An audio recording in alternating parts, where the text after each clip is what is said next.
Now, there's an old saying in French which goes like this: chasser le naturel et il revient au galop. That translates as banish the natural and it comes galloping back. People who know me, and I think Peter does, often suggest I should adopt a more mellow tone in expressing myself. I always try, but nature consistently resurfaces. As my wife can tell you, she's about the only person I'm extra careful about voicing my opinion to in an appropriate manner.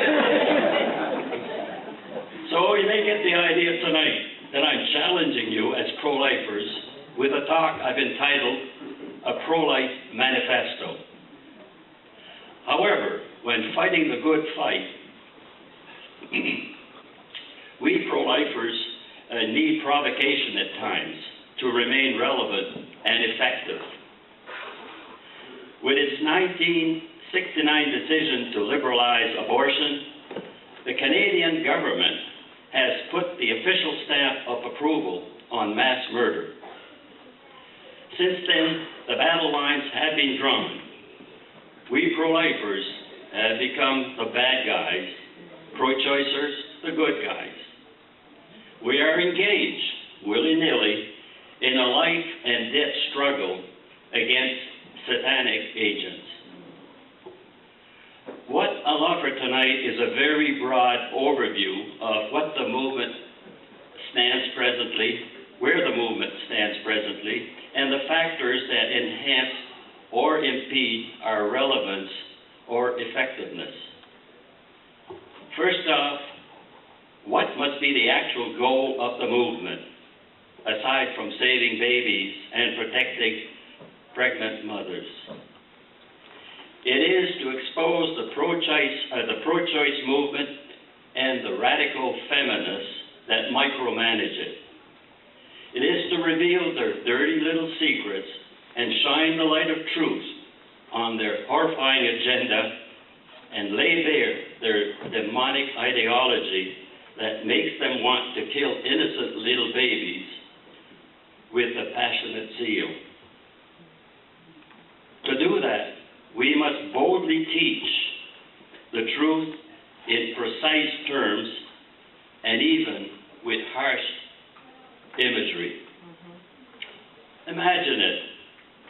In Canada, we kill over 110,000 babies every year. We even kill them a few weeks before birth. And in 491 cases from 2000 to 2009, babies immediately after birth who have survived an abortion. Abortion kills babies. Abortion maims and kills expectant mothers. In the face of such horrific reality, we can't afford to be wishy-washy in our public statements. We have so much to draw upon to help us effectively address the weapon of mass destruction that abortion is. And that is some like crisis pregnancy centers, life chain, conferences, educational displays, sidewalk counseling, political activism, letters to newspapers, emails or letters to politicians, and many other of these positive tactics. Politicians warrant our special attention. Our contact with them have a profound impact on their actions. To a great extent, they depend on us to help them determine the pulse of the community on moral issues. We can also draw upon an incredible wealth coming from women who have had abortion but are now repenting and wish to be silent no more. One of the most problematic structural challenges the pro-life movement faces here in Canada is that we are effectively a movement of part-time amateur volunteers who have pitted themselves against the full-time paid staff professionals on the other side. And we feel we are being crushed by that other side. Because for them, killing babies is an absolute obsession, while for us, saving babies may often take on the aspect of a hobby. Worldly standards aside, the pro-life movement is anything but marginal today. Just as the center of the world 2,000 years ago wasn't really Rome or Alexandria, but a little town in the backwater province of Judea. Like Jesus, we are given the awesome responsibility to change society's view on the sanctity of every human life. Sure, the public mindset on abortion at best allows us to exist, but we are often viewed as a fringe movement heading to extinction. As pro-lifers, we take heart in the fact that it is not our battle we're fighting, but God's. With that in mind, we'd rather fail in a cause that will ultimately triumph than triumph in a cause that will ultimately fail. Always keep in mind that pro-lifers are not just working for victory. We are working from victory. Yes, the world will hate you because it first hated Christ, who told us to count this a blessing. Yes, victory is our starting point. The outcome of the battle for life has already been decided. It only remains for us to be sure to do our part to proclaim, celebrate, and serve that victory, and fearlessly bring its transforming power to every segment of our society. A crushing reality in our pro-life work is the lack of positive feedback. Many times we are just giving out information and praying that people will take it to heart. This often leads to discouragement and frustration at the outcome of the work and time that we invest. And so, many people drop out because they feel they are not accomplishing anything.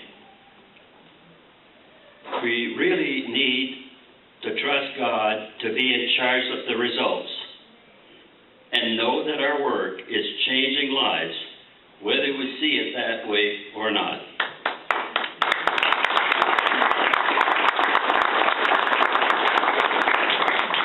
We may be few in numbers, but since when has God worked by way of a majority? Never worry about numbers. As Mother Teresa told us, by words and example, if you can't feed 100 people, then just one. Help one person at a time, and always start with the person nearest you.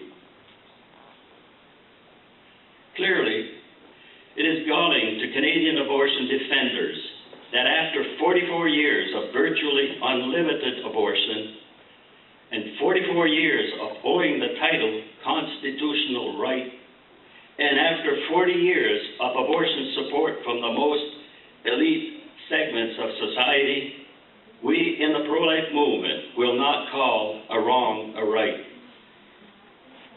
They are finally realizing the sheer power of conscience formed in truth. Be encouraged. It's fine to be upset about the outcome of elections that perpetuate anti-life measures, but we can never walk away from the cause. Together we will work, we will protest, we will defend, we will intervene, we will educate, and we will win this struggle for the lives of our unborn brothers and sisters. It is up to me, aided by you, It is up to you, aided by me, to spread this message. Adverse comments towards the pro-life movement should not bother pro-lifers a bit. We are, after all, products of a secular society. And what we can see very clearly is that the underpinning premise of that society is that God doesn't matter.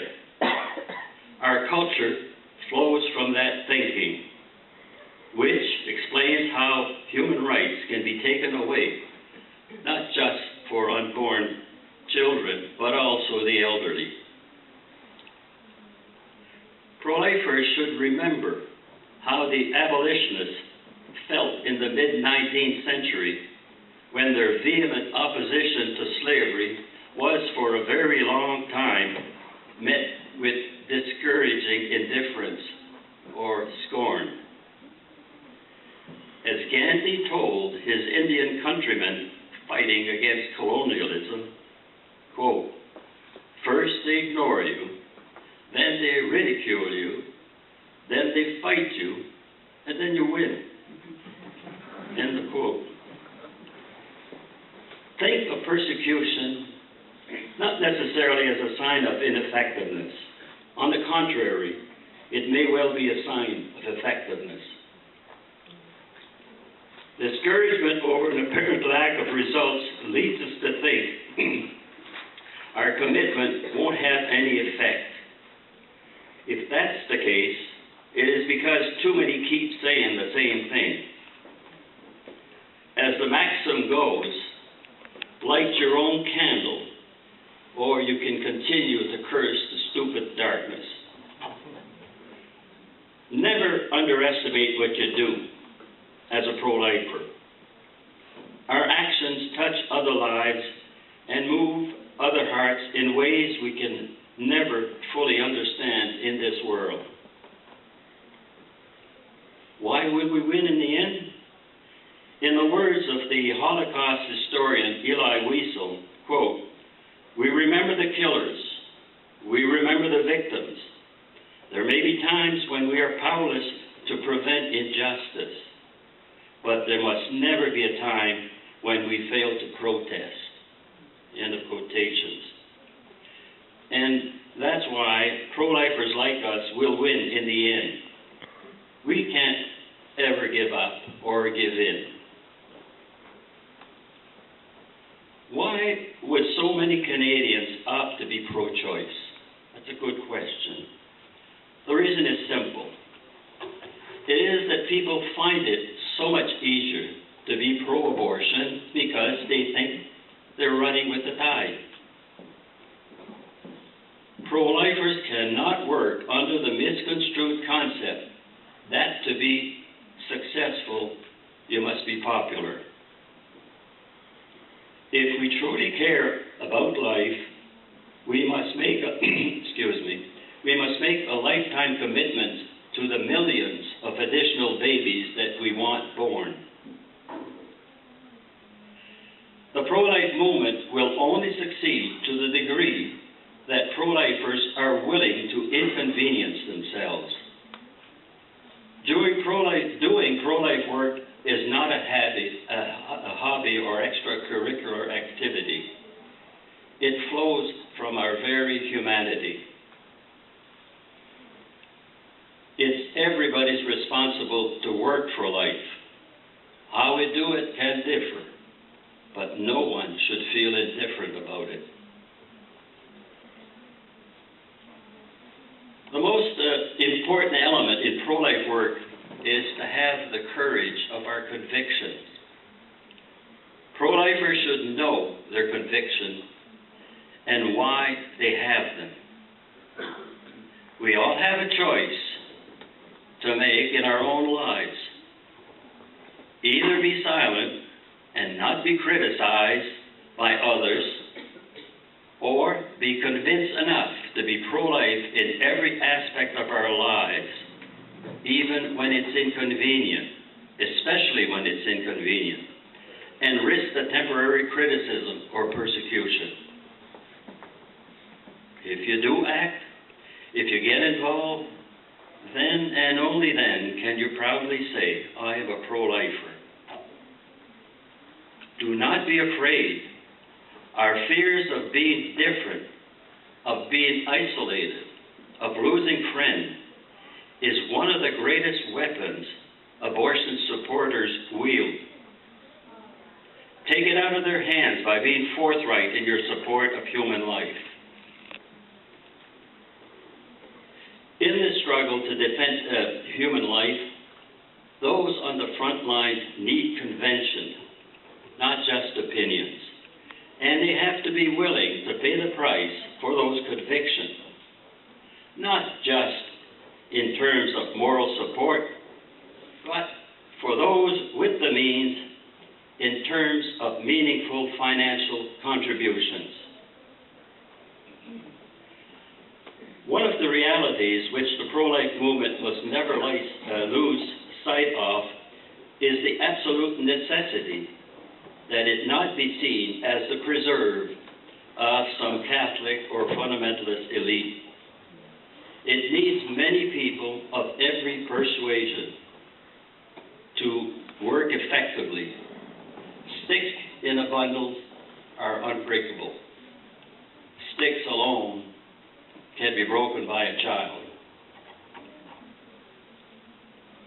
Having diligently listened to me during these past minutes, I pray that what I said will inspire those among you who might feel they have been too passive pro-life supporters to take your first step as active pro-lifers fighting for the right of the unborn to take their first steps.